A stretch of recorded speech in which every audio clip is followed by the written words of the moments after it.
How are you? Yeah, all right. In the strange world we're living in, yeah, not too bad. Yeah, it's not what we grew up with. No, definitely not. No, it's yeah. Well, I It's probably haven't a been good out. thing. I haven't been out a lot, but yeah, it's all a bit weird, really, isn't it? Do you live in town then? I'm right on the edge of the city. Right, I'm right. quite lucky, really. We're on the edge of the city, close enough to drive in if we need stuff. Mm-hmm. But 5-minute drive from the ocean and 5-minute drive from the woods. So The ocean I am seriously envious of. oh yeah, just that's my comfort. Yeah, that's my let's go and dump everything kind of place. And the sea goes, oh, here she is again. Again. yeah. Yeah, that's my place to go and quite, I'll get that feeling, right, no, I need to go to the ocean. I need to see the sea. Yeah, I totally understand it. I don't get it though, because I'm in a landlocked county. Right. And what is it? A couple of hours to get to some decent water. Going northwest really is best for me. Or No, I have west. got kind of the best of lots of things, really. Yeah, So, you have. Yeah. and all the takeaways deliver. You have to think about it. Now that coming from a cook is really something. Yeah, no. I'm not that fussed about cooking dinner. I'm not, the main meal thing. Baking is my passion. Yeah, it I is. love baking. Yeah. That's my thing. That's my real thing. Cakes, cookies, pies, pastries, all of that. Bread. But yeah, cooking the dinner every day. Yeah. I'd rather be served. In this house, we each have to cook our own dinner because I eat paleo keto and Paul eats vegan. Oh, okay. That's so quite it's the other end of the universe. That's quite a challenge. Well, not really. He doesn't mind, and I don't mind. As long as I don't have to eat what he eats, and he doesn't have to eat what I eat. So we're fine. It's a bit Jack Spratty, really. Vegan, I'm more familiar with. I've got a couple of friends who are vegans, so I have ventured into vegan baking quite a lot, and actually I love it. I've loved all of the results. I don't know a huge amount about keto or paleo, I must admit. That's well, it's not for an area I've delved into. For a start off, it means no grains whatsoever. Okay.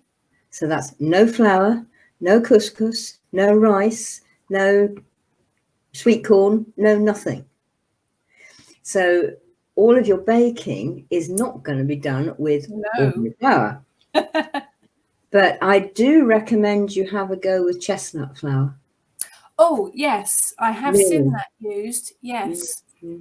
Yes, that supposedly gives quite good results. And does it quite a nice flavour, I would imagine. Oh, I love it. Yes. I mean, southern France around the Dordogne and further down, I mean, they're just chestnut forests everywhere. And so they are in the Pyrenees.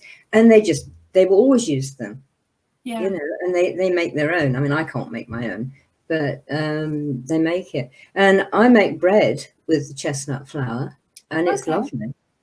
And sometimes with almond flour as well, mix it. Different flavour. Yes. So the nut flours are all okay. Absolutely, nut flours are fine. If you think about it, there you are being a hunter-gatherer. So you are not going to have a vegetable plot. No. Not like what we know. But if anything that you're passing through in the forest or in the plain is edible, you can eat it. Right. So they do eat a wee bit of rice, like the rice that grows in lakes, but only it would be about this time of year, wouldn't it? Or just a bit before in September, when it naturally harvests. Yeah. and but nuts, of course, you get all the time, you know, get easily, and not too hard to make flour with. Yeah. What else? Thinking about it. Well, obviously you eat meat because you know you're going to be hunting. Yeah. Probably mostly in those days deer and horse. Yeah. Because big herd animals, easy. If you were in, well, no, if you were here, you could eat bison as well, because we had bison. We did, didn't we? Of course, we yes.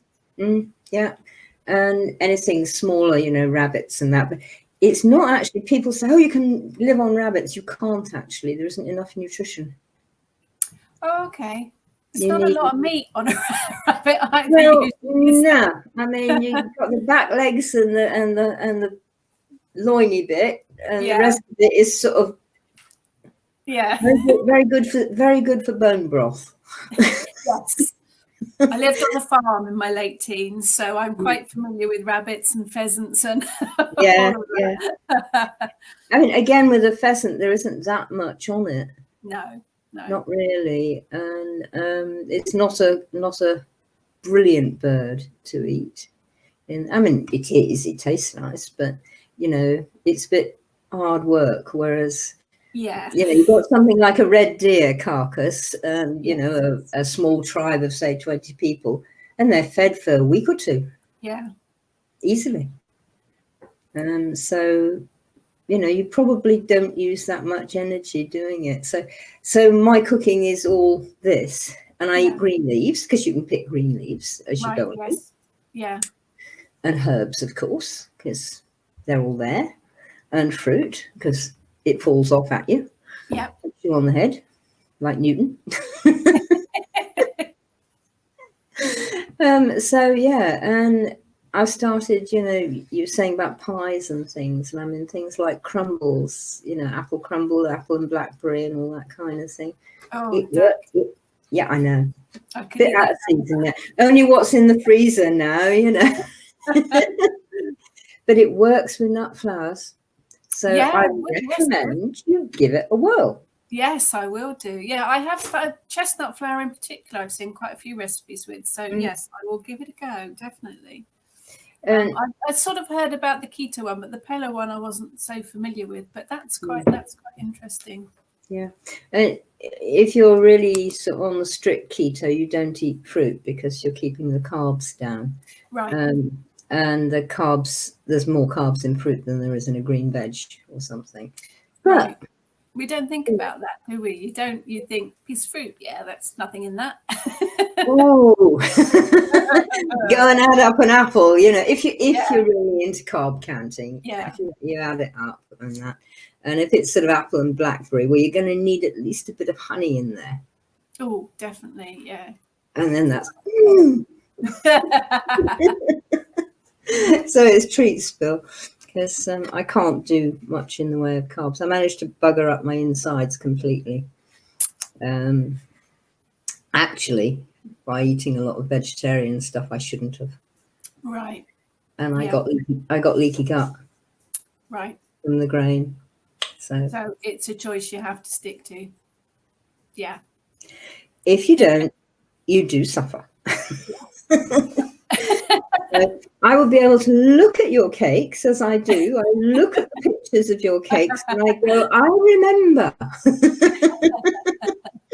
I must admit, I don't eat I love baking them all. I don't eat a huge amount of them. Really? I have a bowel disease, so. Oh no! Same thing. We're a terrible pair, aren't we? I have ulcerative colitis, and I have found that wheat particularly does set it off quite badly, and so does too much dairy. So I am very careful about what I eat. But I like to eat seasonally as well, and I imagine that kind of goes in tandem with seasonal eating. Pretty well, yeah. I mean, I'm slightly evil about it because I've got a veg patch and I use it and work it, but we don't half get the winds up here. We're 500 foot up, And so That's a challenge for gardening. well, it's okay, but when the wind picks up your full dustbin and throws it sort of 200 yards over the farmer's fence, it's like that was blowing a little bit. So the plants sort of tend to cower a little. So I got a polytunnel this autumn. Oh, excellent. And so I love salad, so I should be okay this year once I've got the hang of it. Haven't grown a polytunnel for 20 years. It's like, what do you do? And I should be all right for that. But otherwise, that's all keeping in with the seasons, isn't it? Because you've then got to do the planting and the repeat planting and right through the season. Yeah. And it does extend it, of course, because I can actually, the polytunnel keeps the ground so warm that I can sow now, where you wouldn't expect to. No. There are some, like the mustards, you can sow now, and they will come up slowly, and keep cut and come again. But they'll go better in the tunnel, and they seem to be. So that's fantastic. I have a very small greenhouse. We don't have a very big garden because we're on the edge of a city, but we do have a little greenhouse. But I must admit, our garden is mostly ornamental. Although I say ornamental, it's all flowers and small trees and bits and pieces, but obviously I save all of it for magic. Yeah, absolutely. Not an awful lot that are edible other than the herbs. We don't really have the room for veggies. But... Do you eat flowers? Some of them, yes. But then I grew up with that. My dad always had an allotment, and he would always come in and put strange flowers on a bowl of cereals and things. And I still do, and on your salads. Yeah, and it's great. Yeah, it's really, really nice. But you use your herbs a lot in magic and that, whereas I don't so much. I know them a little, but nothing like you do. And I use them, and I've got a herb garden, but I tend to use them a bit as I was just now. I've got a friend who needs a bit of a shove on something she's doing, and that's what I was doing because I'd forgotten to do it earlier. And you know what it's like. Oh my God, I've got to do that. Like a brain like a sieve. You come and look at something, you think, I didn't do that this morning. I didn't. So I tend to just pick them as they call. So I'll go and work with her. I'll go and do this sort of thing. And then they go there if they're supposed to go there. And I've taken to this thing. I see back again. Yeah, herbs I'm good with. Tuning fork, no. I've been in sound baths and things where they've used it, or healing sessions where they've used it, but no, I've not used it myself. It's fairly recent for me, but I wonder if people know what it sounds like. If I can make it go. Can't make it go. Don't laugh. That's not coming through very well. No, very faint. Very we can do better than that. Get nearer the microphone. That's better. Yeah. And it does things, doesn't it? Yeah, it does. Hits the spot. Yeah. And that is the Concert A one. Your husband would know. My husband knows. Yes, because they come in different notes, as I understand. Yeah. And that makes a difference.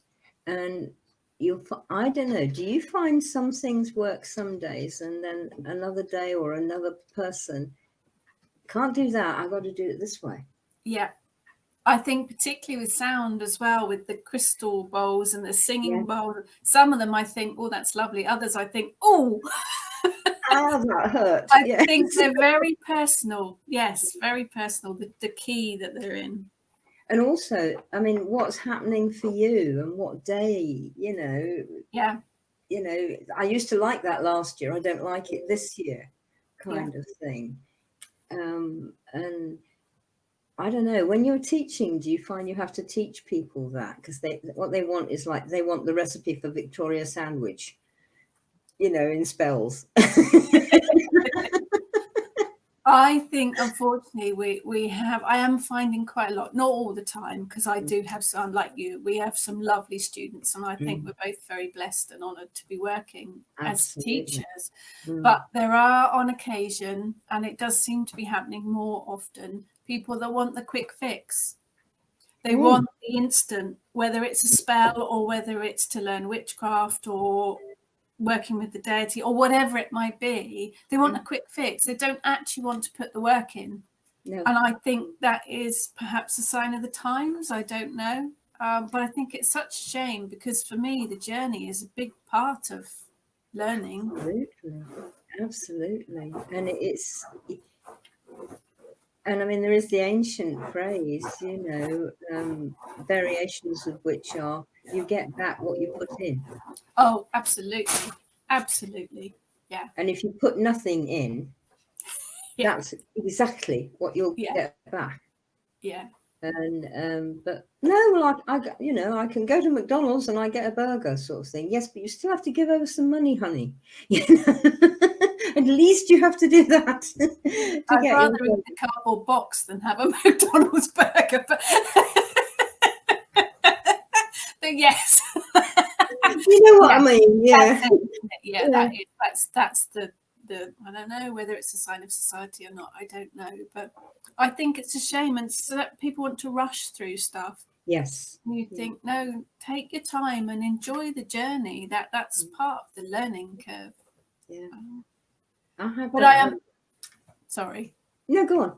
No, we're both stuck. No, we're both. I'm a great one with intuition, like you say, with the herbs. You'll grab whatever takes you. My whole practice runs like that, whether it's with herbs or plants or any magical ingredients. I do the basics of baking, because there is a bit of science involved with basics with baking, obviously. But my whole witchcraft practice is trusting my intuition. Definitely. And that's so hard to get people to do, because they're not encouraged. And it's confidence as well, isn't it? Oh, very much. Yeah. And I had one of my students last night, and I've got them. I don't know whether you use mind mapping as part of the feedback. Yeah. God, it's a useful tool, isn't it? Oh, it's so good. And anyway, they've all done really well. This is the new lot of apprentices. And several of them were, but I can't draw. It's no good. I won't be able to do it. My drawing is rubbish. And you could put a stick figure in.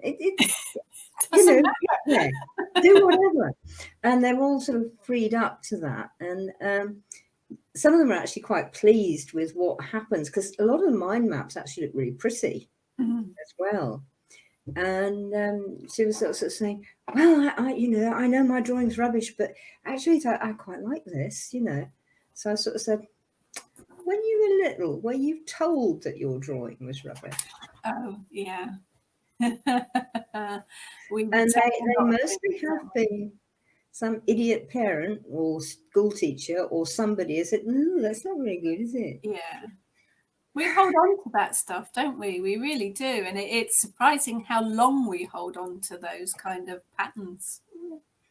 Well, it hurts, doesn't it? Especially when you're little and you'd really like somebody to say well done, or at least that's quite good, something positive. And if all you get is negative, it's like, I think I'll go and hide. The amount of drawings we had stuck to our fridge from our kids that we had no idea what they were. Although, having said that, my daughter is very gifted with drawing. But when they're little, you have no idea what the images are. And I don't have kids, but I imagine too, and you can go along and say, ooh, what's that?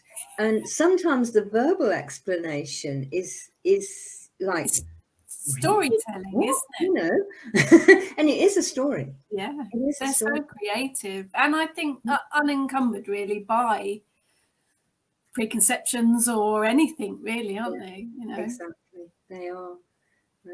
We could do with some more of that in our adult lives, I think. Well, how's about we stop sending kids to wretchedly idiotic schools? I must admit, we've been lucky. The schools that our children have been to we have been very lucky. And there are some, but there are an awful lot that you don't. Yeah. I've got one is, funnily enough, our eldest has just started work at a school as a teaching assistant. But our youngest he's got a couple of years at school yet. But then he wants college and university. He's got it all planned out. So, yeah, all very organised. You know what they say about mice and men, don't you? Paleoanthropologist is his field that he wants to do. Oh, hey, that's fantastic. 15 tomorrow, and he decided that's what he wanted to do about 2 years ago, and he's not wavered. I don't blame him. It must, I mean, I love watching it on TV. Fascinating, yeah. And you go, oh, you know, and it's quite amazing. And I mean, does he go around to old sites and things like that? And does he get involved in archaeology yet or not? Not yet. He's got a list of things that he wants to do, but his is more, he's fascinated by the evolution of man. That's the bit that he's really, you know, it's all very specific. I don't know where he got that focus from. At 15, you know precisely how to fix the world, so it's fine. Thankfully, he's very laid back and he just lets most things wash over him. Good.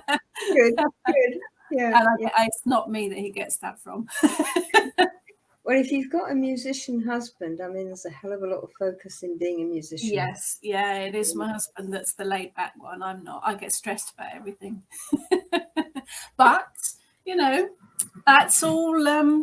That's fine. I still get stressed about stuff, but being on the journey that I've been on, I think as spiritual people, we are quite lucky. We have a kind of extra toolkit, really, to deal with emotional and stressful things, don't we? We are lucky, really. I think it's just remembering, oh yeah, I know how to sort that. And also, I mean, something that I sort of bang in from as soon as the students sign on, which I make them take their time about. I'm horrible in the application stage. Are you strict? Put all the hurdles up, and what if this happens, and what if that happens, you know? And it does help. Yeah. But once they're there, it's sort of like, when you get the hang of this, and hopefully it will start happening fairly soon, you're never alone. No. Because other worlds all around. Yeah. And they're just waiting for you to say, guys, I've got a problem. Can you help me with? And they will. That's what, that's what they're there for. Yeah. Yeah. We are very lucky to have the tools that we do. Yeah. Not that it's not taken us hard work to get there. And it's still hard work staying there and moving on. Well, we're always learning, aren't we? We are always learning. Yeah. What's that old Richard Bach one? Something like, do you think your job in life is over yet? If you're alive, it isn't. Pretty much. Okay, I think we would be fairly arrogant, really, to think that we learnt it all, know it all, that kind of thing. No, still going. How boring. How dull. Yeah. You know, it's so delightful being surprised by your students, and they say, oh, and so and so and so and so, and I did so and so, and you go, wow, I wouldn't have thought of that. Yeah. I love it. I think that's a brilliant part of being a teacher, isn't it? That you learn things yourself, because everybody's got a different perspective, haven't they? Yeah, fascinating. They were talking about that last night. We had a sort of end of preparation period, beginning of actual year of work for the apprentices last night. And they were all saying that, you know, like how much they'd changed and how much all this work had actually grown them. And they hadn't realized that all this was possible. Yeah. And in that sense, you were talking about arrogance and that. I mean, when they started, all of them to some extent, I mean, they've all done things. And so, I know about that. Do you? Just go and do it and see. And, oh my God.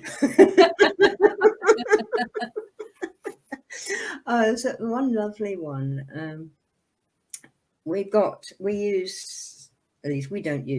used by various of our animals. Fiona and I have got animals. Fiona's got lots, and I've got one, and you've got one, sort of thing. And they say, I'll help you with that. You know, and you've got, how am I going to get them to do this exercise? And the voice comes in, I'll do it. Leave it to me. Yeah, move aside.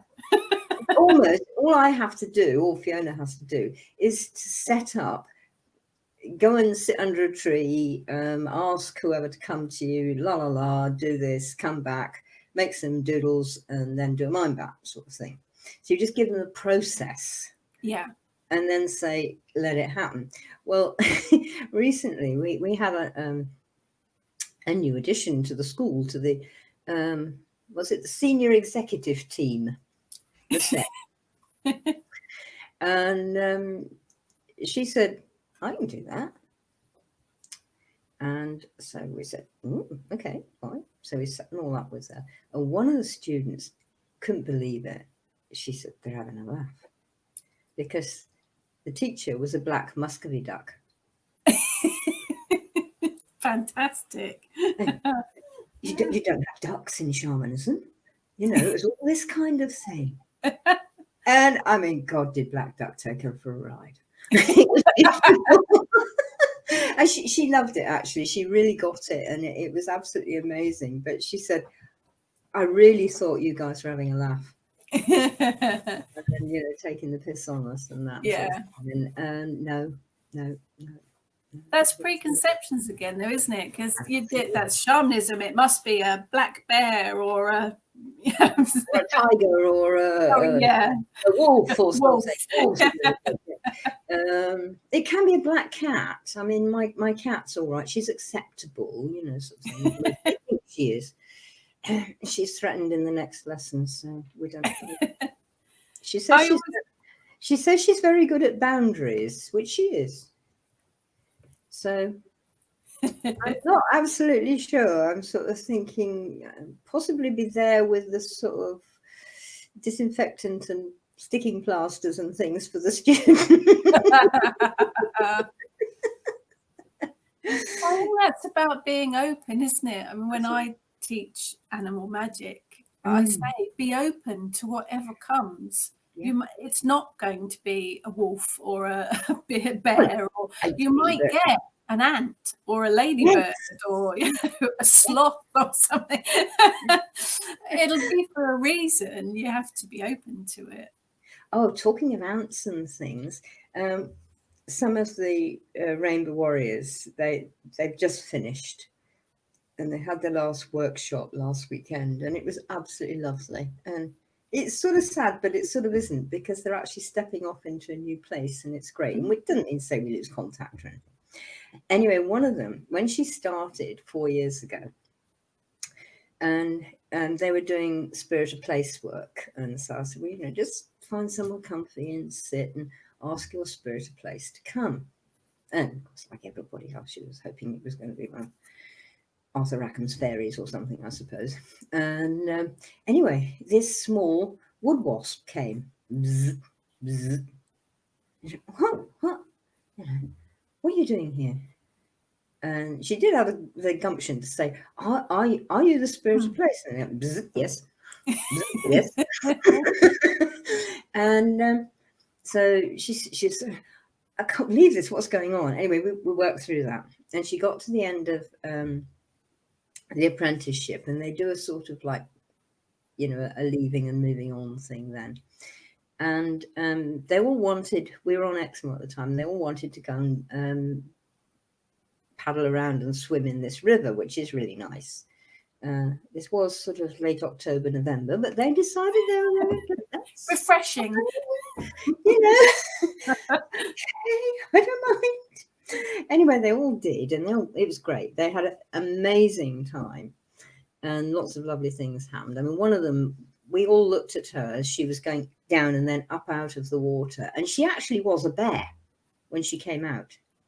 And she went down again, came out, and then she was herself again. And she hadn't realised, we told her. Anyway, this lassie with the wasp, she came out and everything had gone really well for her and stuff. And she was sort of stripping off her wet clothes and drying and going to put on her T-shirt and that. And out of her T-shirt came this little wood wasp. And she was in tears. Yeah. You know, it's, oh my God, he's come back. He's come back to take me over this threshold. And then this Sunday, when they did their final thing, guess who turned up? The wood wasp again. Excellent. And she was in tears again, telling us. Sort of that's like the moments, isn't it? That's the it's like, this is real. Yeah. There's no argument. This is real. You know. And we were all thrilled. It was like, whoa. Yeah. Definitely. Yeah, it's the light bulb moments, isn't it? It's those moments of clarity. And moments of complete confidence.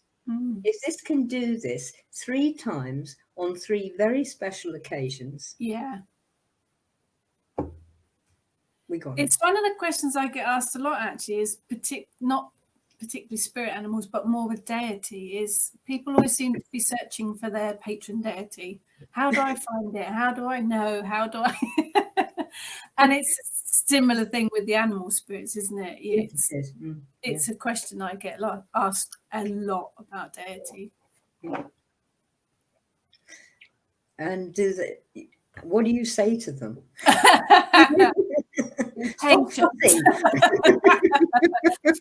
I always say it took me 9 years on this pathway before I found the Kalak, or she found me, I should say. Bit of both, really, though, isn't it? It's patience, isn't it? It's yes, yeah. But I think as well, it's about knowing, isn't it? Knowing that deity is there for you and will be there for you for. Well, I mean, that 9 years was probably just over 20 years now ago. Yeah. So it's knowing, isn't it? And I think they do come and go sometimes too, don't they? You think someone's there for the long haul, and it turns out they're just there for a few years to help you through whatever. Yeah, you touched on a very, very good sore point there. As you know from my Merlin book, Merlin has been with me all my life. Had been with me all my life. And then we had to move. We had to leave where we were, and he'd actually brought me to the house we were at and everything. And I mean, there was even a Merlin figure and a Merlin birth figure and all this sort of thing in the local village, for goodness sake, which I didn't find out till afterwards. After we'd moved. And so it's like, wow, I'm here. It's this. Anyway, we had to move. And I was very upset because I didn't want to move. And but we knew we had to, and I was also very scared as to where we were going to go and was it going to be all right and all this sort of thing. And so I was sitting there sort of half crying and whinging by the pond, as I did. And Merlin came, and he said, "It's over now, love." And I was just like, it's not possible. It's like your lover. It's like your lover, your husband, your soulmate leaves you. And he said, no. He said, we've done our stuff. Now you're going to work with him. And he literally, at that moment, handed me over to Gwyn ap Nuth. Right. And he was like, wait. What? Not even a bunch of flowers. Nope. No, I didn't even get a bunch of flowers. At least he didn't text me. But it was shattering. And it never occurred to me before that he would leave. Yeah. But it was his place where I lived. And the other thing they all said to me is, right, that was your apprenticeship up, like most of my life. Now you've got to start working. Doing all these years, Well, it was a bit practicing for the big event. What, But up here is Gwyn ap Nuth's place. Right. And it was, and I didn't realize that until we walked into the view of the house, looked around, and there was this mountain out of the living room window. Yeah. But yes, they do move on when it's suitable, when they need to. Yeah. And it's not even for them, or it's not even for you, it's for the work, isn't it? Absolutely. What doing. Yeah. But I think it's difficult to know, particularly if when you start working out, or start working, start learning, start your journey, whatever. I guess looking at deity as a whole is quite scary, really, because there's so many of them. And what pantheon to choose too. I remember that when I first started, where do I start? Not a clue.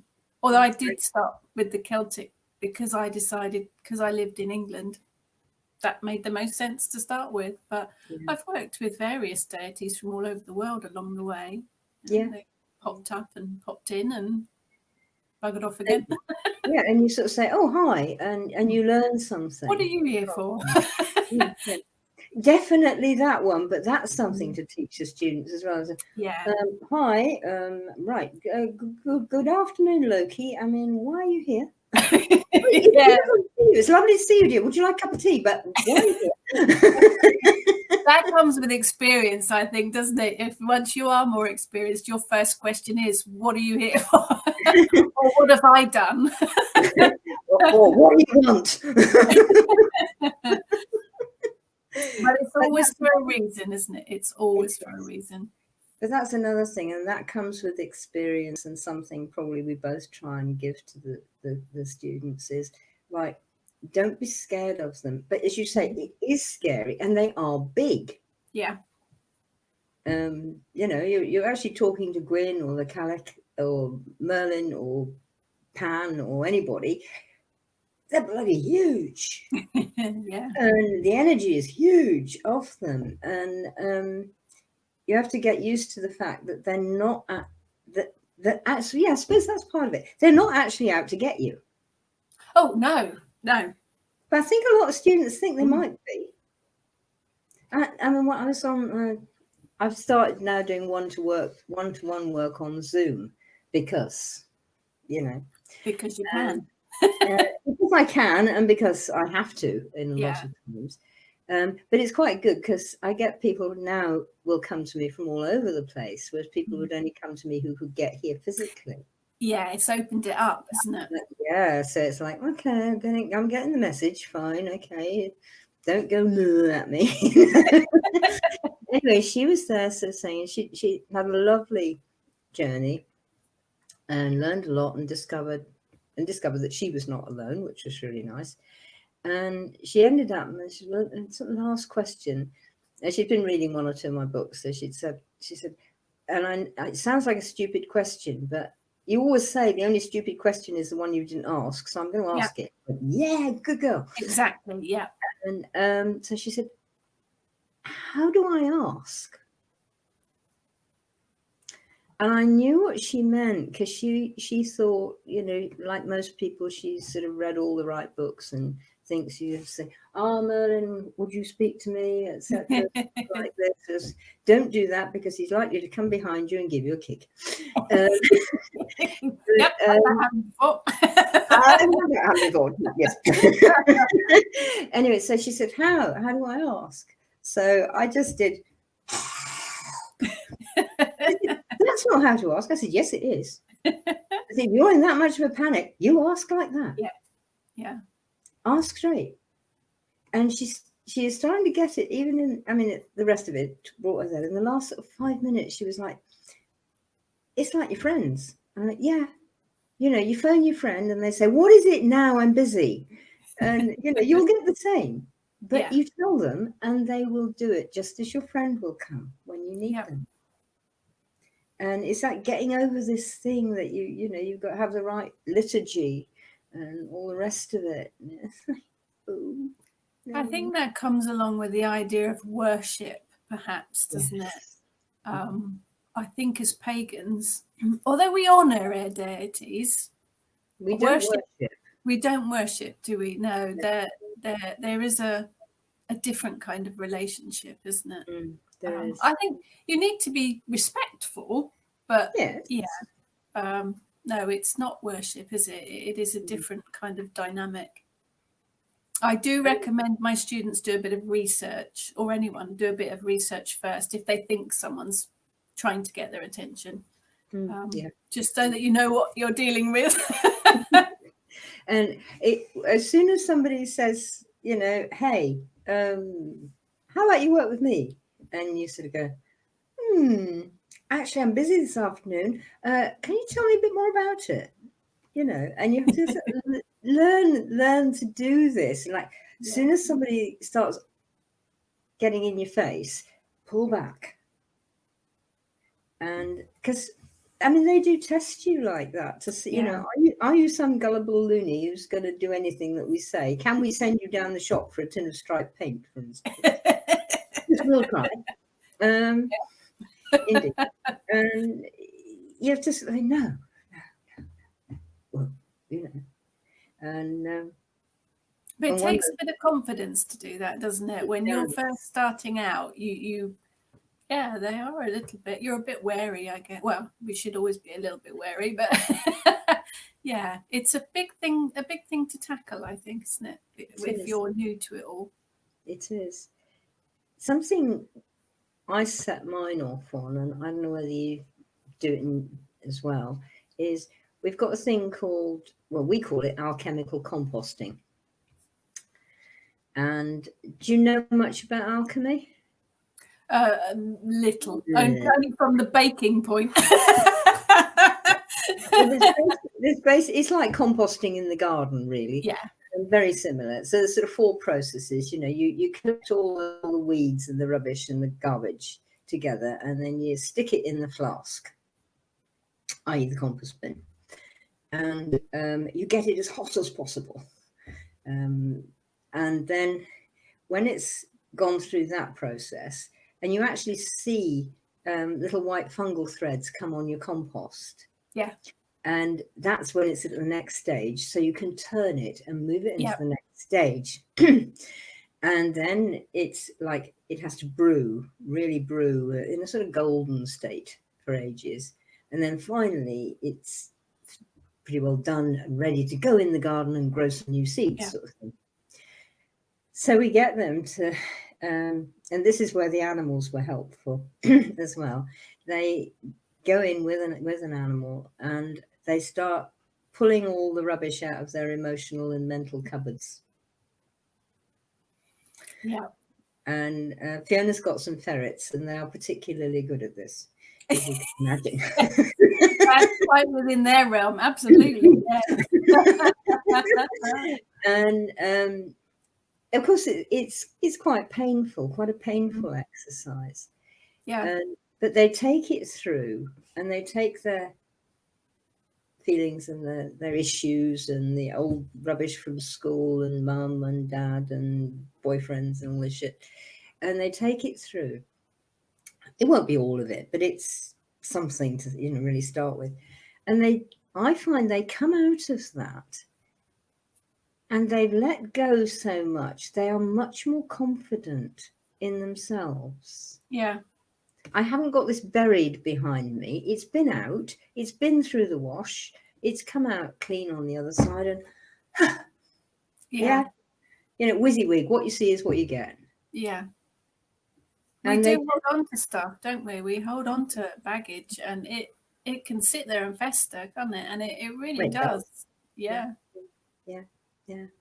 And it's really quite amazing what happens once you start to learn to get rid of it. Yeah. And I mean, they start off and they're so embarrassed with the things that have happened, you know, and you have to say, oh yeah, I've been there, done that sort of thing. Got the t-shirt. Yeah, we've all done it. Yeah, right. And I get them together in a Zoom now, which is actually good because we can get together much more often. Yeah. Than we ever used to be able to. And so they all say it, and somebody is sort of brave enough to start, and then everybody piles in. Yeah. And it's not so embarrassing because everybody else felt like that too. Yeah. Yeah, you don't realise a lot of the time, do you, that what you've been through, loads of other people have been through as well. I'm trying to think, there probably isn't a person on the planet who hasn't. No. And that includes the Dalai Lama sort of thing, you know. Yeah.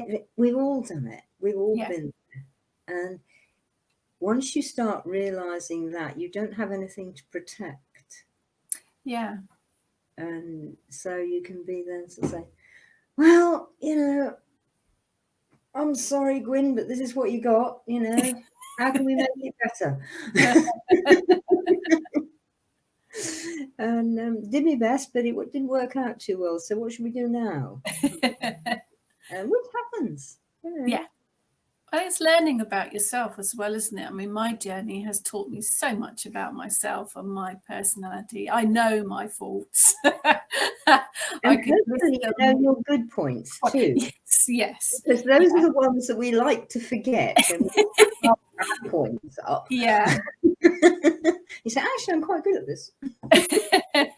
Yeah, I know I'm a bossy control freak. but I never said that, have you? But I know that, and I think it is about it's a learning curve, isn't it? And once you know them and identified those issues, you're never going to change completely, but hopefully you deal with things a bit better, or situations and issues better once you've learned. You know when it's a really good idea to be a bossy control freak. Yeah. And it's going to work. Yeah. Someone's got to steer the ship. And every now and again, somebody has to sort of say, no, that's not how it is. It's like this. Yeah. And often somebody doesn't like it. You're never going to please everyone, are you? You're never going to please everyone. And that was one of my lessons as well, I think, particularly like yourself writing books, when you get the book reviews and things. And 99 people will say, that was brilliant, I loved it. One person will say, actually, I don't like that, that needs changing. The old me, years back, would have gone, oh, no, I need to change everything because one person doesn't like it. Yeah. That was a lesson for me to go, actually, it's all right that one person doesn't like it. Think of the 99 that do. Exactly so. And as you say, you can't please all of the people all the time. And you shouldn't be trying. No. That's a lesson too, isn't it? Yeah. It sort of good enough and on time is fine. Yeah. Perfect and late is useless. You'd be exhausted anyway, wouldn't you? And I have been there and done that. So exhausted by trying to keep up with everything. And you end up, if it's a book, it's sort of like, did you ever do watercolor painting? Yes. Well, you know, when you overpaint it, you have this page full of green sludge. Yes. And you actually have to say, stop. Yeah, knowing when to stop. Brush away. Yeah. You know?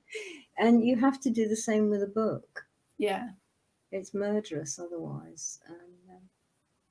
I think witchcraft particular has, I mean, everybody kind of thinks, oh, you know, you're a witch, you do spells, you do rituals. Actually, for me, it's been a huge journey of growth, personal growth and self-discovery. Yeah. But that, I guess, is the spiritual side of it as well. I think all of whatever you call it, it's wizard or witch or shaman or awareness or whatever else, whatever other name comes up in we like labels, don't we? I don't know why we do, but we like labels. It makes them small enough to handle. Yeah. But they're all so similar. We have different practices. I mean, I'm sure I greet the morning differently to you. Fine. But we both greet the morning. Exactly. Exactly. And it's the morning likes to be greeted and, oh, there's a human being noticed me. That's good. But it's all different. And even if we were actually using like the same words, we wouldn't be saying them the same way. What was that? There are so many pathways. I mean, my basic training started with Wicca, really, because that's all that was around at the time. I'm talking pre-internet, so that was around. That's the only books you could find, really. Yeah. It's not my pathway now, but it did give me a good structure. But I've worked with Druidry and all Shield Maiden courses and all sorts of things I've been on, and I've kind of taken bits and pieces from all of them to make my pathway. Pick and mix, really. But it's made it my pathway. Indeed. And it works for me. And I think that's the most important thing is it working for you? That's really it. I've got an Italian student at the moment, and she hadn't known much about her own, let's call it witchcraft of Italy, particularly northern Italy, which actually comes from the Etruscans. Right. I thought, I want to read about this. I want to find out more. And do you know, Gardner got a lot of his stuff from there. Right. And I was like, oh, right, makes sense, you know. But he went traveling and he found the old people, not meaning old, but, you know, old ones, ones there. And they would very often apparently talk to him and show him things and take him around and teach him things. And he brought it home and made out of it. Yeah. And from what I've read, it isn't that dissimilar to anything that happens here. It isn't that dissimilar to friends I've got who are in the Norse tradition. Yeah. And so this sort of like, you know, my path is the only path kind of thing, you know. If you haven't done it this way, you've not done it right kind of thing. Come across a few of those. I've met a few of those. It doesn't work. You can be different, but from similar roots, and that's fine, and that's good. But people are varying. We're back to where we started in that. You know, we want the instant fix, so we want. I think the hound of hell has just come in. He's only about yay big too. He is, yeah. Anyone would think he was a Doberman, not a Dachshund. Well, you would, you know. It's got a bloody wolf in there. Oh, well, mind you, that's useful. He's my menopause dog. We weren't ever going to have a dog. I grew up with dogs, but we weren't ever going to have a dog. And when the menopause hit, it hit me bad, and I'm still working through it. But he was a focus for me. He was to something to nurture and look after and help take my mind off it. And he's been a brilliant help. He's a total git, but he's actually having that focus has been a real help dealing with all of particularly the hormonal, emotional side of the good old menopause. It's a mess, isn't it? And do you have people coming and wanting help and even ritual and initiation type help with it? Like, this is a step. How do I get over it? It took me a lot of time. I mean, I'm still working through it, but I think it took me a long time to realize that it is a transition. It is a change. It's a struggle. It's not evil. It's just one of those life things that it is a transition, and I am still working with it and working through it. But I think there's a whole journey to take with it. It's just wrapping your head around it, really. Or not. Yes. Your lady is absolutely ideal for it, isn't it? Yes. That's what she is. That's what she does. Yeah. I found an animal actually, and I have a bit of a menagerie of spirit animal guides, but the bee came to me a couple of years ago when I was just beginning on the toughest part that the menopause challenge threw at me, and bee has been with me ever since, purely to help me with the menopause journey. And it's been fascinating working with bee. Yeah. Is that it? Does bee come as queen bee, as a solitary bee? No, queen bee. Yeah. Because that's different to the way solitaries do it. Although solitaries also do it with a queen. But, the ones who go down mouse holes and in the wall and that sort of thing. It's a bit different to the one who is in the hive. Yeah. They're amazing. Totally amazing. Fascinating creatures. Totally fascinating. Yeah. And very linked to magic, of course. All the folk stories say that you have to tell the bees everything, and the bees know all the stories and all the gossip. And if you tell it, then it actually works through. Yeah. And you will find stuff comes back that helps you. You go in there telling the bees things with us a problem, and you come out and you go. By the time you boiled the kettle, it's like, oh, I could do that. Yeah, that has been an amazing help. Yeah. But it took me a little while to realise that bee was trying to get my attention. You didn't have to get stung, did you? No. Thankfully, no. No, it wasn't quite that forceful. No, it's like... I have been kicked up the butt quite a lot by deity, but yeah. Oh, I agree. And it's like, oh, for goodness sake. And I know, I tell you, one of Merlin's was brilliant. I mean, like you, we've been up and down on the financial scale, and there've been moments when is it the can of beans or a piece of toast? And we were in one of those, and something like the electric bill was going to be cut off on Monday, kind of thing. And that was, what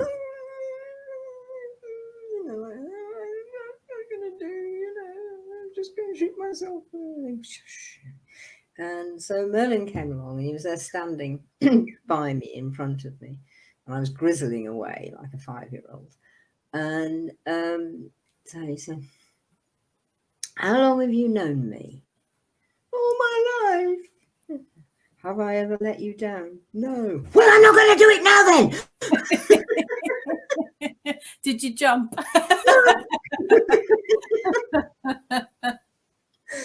It's like, okay, deep breaths, get over it. But we do, don't we? We forget, and even doesn't matter how long you've been on your journey, you forget that there is help and guidance there. You just got to listen for it or ask for it. And sometimes I think you have to get to the bottom of the pit. Of course, and the only way then is upwards. Exactly. Yeah. And as teachers, of course, it's so useful, because when somebody else is there, Yeah. And you're probably going to make the right kind of noise or action or word or something that is useful, and not just be oversympathetic or ridiculous or strict or something. You're going to be able to say the right word because you've actually been there. You're not doing it out of a book. Yeah, I've been asked that on occasion, why haven't you written about this, or why don't you teach about that? And my answer will be, because I've not experienced it. I will only write or teach about something that I actually know about or I have experienced. Yeah. Because you get it gives you a different perspective on things. Totally it does. Yeah. I mean, I'm a bit in one of those at the moment, because I'm writing the 3rd novel, and I actually have hopefully got some good help in the form of a New York agent who's looking at me and wants to work with me. So that's useful. But in the story, if I haven't been to a place, if I haven't seen what a room like that looks like, if I haven't met that sort of a person, I can't write them. Yeah. And so it has to come out of everywhere that I've been. Yeah. And then you have to sort of like research back and say, well, where did I meet one of those? Oh, that was there. Yeah. Then you have to spend sort of like 2 hours going through all the memories again. So they get back inside properly, or up front anyway. And it just works. And you can tell when you read a story and the person's sort of, got all their information off Google. Yeah. You go, no. No. I take my hat off to you writing fiction. I've tried, and my brain just doesn't work like that. Fair enough. I Well, if think, it doesn't, it doesn't. But yeah, no, I think I do. I think it is a fantastic skill to have. I love it. I love it even better than writing the non-fiction, but I like writing that too. Yeah. It's just a case of getting in the right place to get it out there. Yeah. And getting the right help from people who are very experienced with fiction. And we've got very experienced people in Moon Books, but not with fiction. No. They don't actually know it. It is a whole different kettle of fish, isn't it? Yeah. Yeah. Do you plan your story out the whole way? Do you know the ending when you start writing the book, or do you go? I usually know the ending. Sometimes I know the beginning, but quite often that ditzes about. This one is ditzed about quite a bit. So you're writing scenes, and then you think, where do they actually fit? Right. What is leading to what? And then you have to do linkages. I know where they're going, and I know what the overall message I want in the book is. Yeah. If you don't know that, you're totally stymied. And then the next thing is you've got to know the characters, and that takes a while. Yeah. Yeah. You can't just sort of say, oh well, it's a gorgeous hunky man who's really good as a wizard, sort of thing. I think. Yeah, well, okay, what are you doing? Disney? And how did he get there? What happened? Where did he grow up? Who kicked him in the shins and tried to drown him in a river or something exciting? What were the horrors in his life? Yeah. And those are very painful to find and write because you have to live them as you write them. Yeah. But if you haven't, the character's cardboard, two-dimensional. Yeah. Yeah.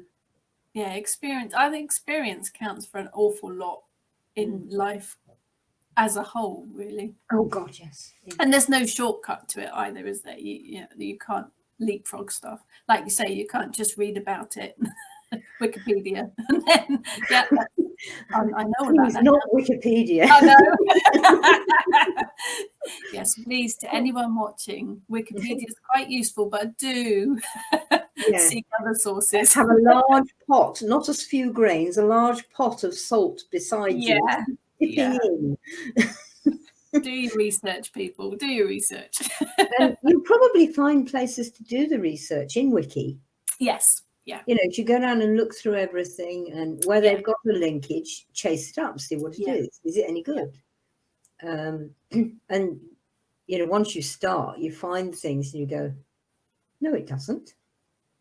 From the linkages. You then disappear for hours down rabbit holes.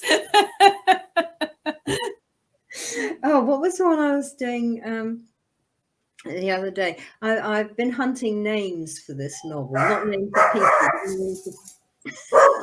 So there's the guard dog again. It's the guard dog. Names of places as well as people, although I did make a person name. And so I was using the village where I grew up, and which is on the edge of Exmoor in North Devon, and also bits of South. And their names are fantastic. And I found the name for the farm that's important there, which is Snurridge. Oh, that's a good one. That's a Tolkien name, isn't it? Well, they are. That's where he gets a lot of it from, and of course, they're the same, in the Midlands as well. So anyway, I found this name of a village. It's a horrible village, actually. I know it, and it's really ugly. But it's called Knowstone, and it's spelled Nknow. Okay.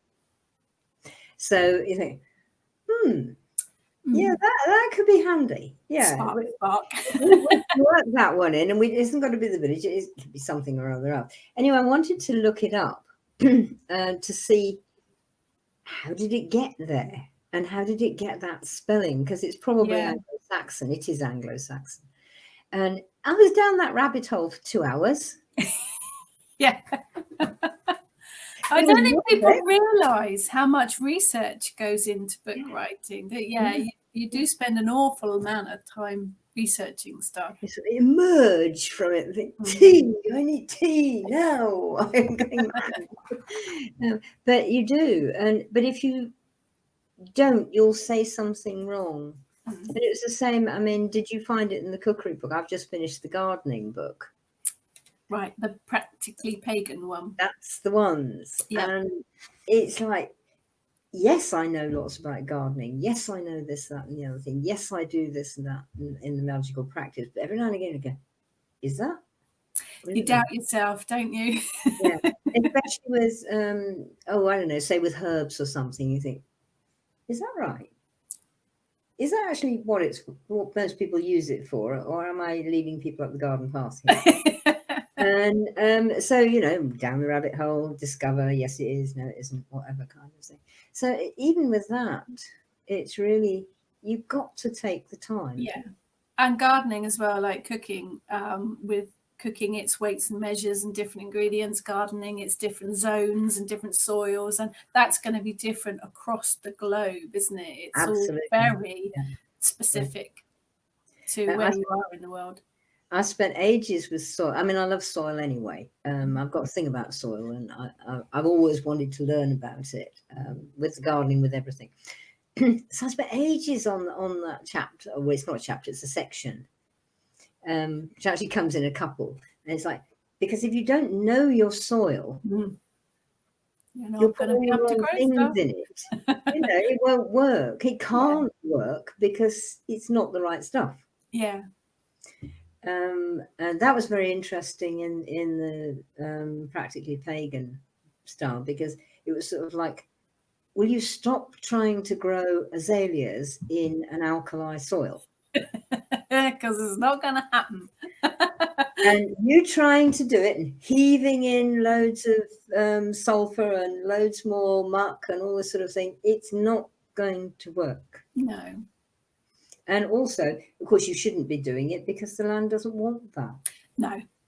I've given up growing lavender because I've got really heavy clay soil and it just doesn't like it. I've tried a couple of times, and in the end I thought, it's not meant to happen. Minor tip, might work. I've usually had very clay soil. Now I live on, now that, and Summit fell on stony ground is about where I'm at. But I've always been on clay. Use gypsum. Oh, okay. Get gypsum. Yeah. Mix it in with the soil. Yeah. And then it enables it to break up. And what they call the cations, which are the ions that really help things move and get all soil and nutrient go through, they can move and move across. They don't get stuck in the concrete. So I found I was very heavy clay down in Herefordshire, in a couple of places in the gardens. I just sort of bought a big bag of gypsum, tipped it in, and heave-hoed with a fork. Yeah. So give it a whirl and see. But obviously, before you even start, is talk to lavender and say, if I do this, do you think you could manage it? Yeah, come on, give it a try. How's about it? If I do this, you're going to manage it at all? And lavender might say, forget it, I'm not interested. Yeah, no, or it might say, yeah, okay, I'll give it a whirl. Well, that is important, isn't it? It is. Yeah. It's like anything, though, isn't it? Even with, I know the land that my house is on. I've got a connection to the land my house is on, and that follows through to the garden. You need to know what soil it is, or what direction it faces, and it's knowledge again, isn't it? It's learning about where you are and spirit of the land, really. And the spirit of the land really likes it when you when you bother to learn about her. Yeah, it's making that connection, isn't it? Yeah, it is. It's a bit like, I mean, I think of it a bit like well, not makeup, but being in a spa. You know, you're in a spa, and they're going to put plaster all sort of stuff on your face to make you more gorgeous or something, and they need to know what your skin's like, otherwise they'll plaster the wrong stuff on. Yep. And you come out bright red. Skinless. But when you put stuff on the soil in the garden, I mean, that's the goddess's skin. Mm. So, Yeah. you know, don't go and put stuff on her in a, you know, it's a bit like if you're using, you know, you've got muscle ache and you put deep heat, but don't put that under your arms. Just not going to be the same. It's fine on your thighs, but not under your arms, kind of thing. Yeah. It's And respect again, isn't it? It's respect for Mother Nature and where you live, and respect. And respect comes about by knowing a bit about the person and not making assumptions, or the spirit, or the plot of land you've got, whatever, which is all great. All comes with experience. And that always comes with lots of tripping over your own feet and getting it wrong. You've got to make those mistakes to learn from them, haven't you? So it's And being brave enough, I guess, isn't it, to actually, it's the fool, isn't it, in the tarot? It's taking that leap. Yeah, it is. And you get up and say, bother, or something. More likely something for me. And bother, you know, that didn't work. I think it's about looking and learning how or why you made that mistake as well, rather than just moving on and thinking, oh, well, you've got to look and see, why did that happen? How did I get there? Why did I fall in that pit? Why did I trip over that log? Yeah. You know, what was I doing that I didn't see it? Yeah. Kind of thing. Because life will teach you that lesson again if you don't pay attention, won't it? Oh, yeah. It will, yeah. We had a lovely one like that, though, with another student not long ago, he works a lot with Pan. And great guy, Pan. Really nice, one of my best friends. But he isn't called Pan the trickster for nothing. Mischievous brings to mind. Well, yeah, but I mean, he does it for a purpose. And with this guy, the guy had been he'd been making a few too many assumptions on this walk that he was on, and having a great time and learning a lot. But he finally made one, and he was in this totally gorgeous flat sheep-bitten grass, like a lawn, and not a tussock, not a stone, nothing in it. And he sort of leaned ever so slightly, and he was flat in his ass. And he just said something that made an assumption to Pan, and you could actually see Pan going, whack. Legs out from under you, wake up. He did get it, but he said it was a bit sort of like, and you had to remember. But yeah, they do, and it happens. Yeah, and you keep on learn it. Yeah, or you actually go, think I might try to notice when I do that again and stop before anything awful happens. Yeah, sometimes it's taken me a few times before I've got the message, but usually I get there eventually. Indeed. And yeah, I mean, you can, tell other people too as well. You can have as much experience as both of us put together, and you'll still make mistakes. Yeah.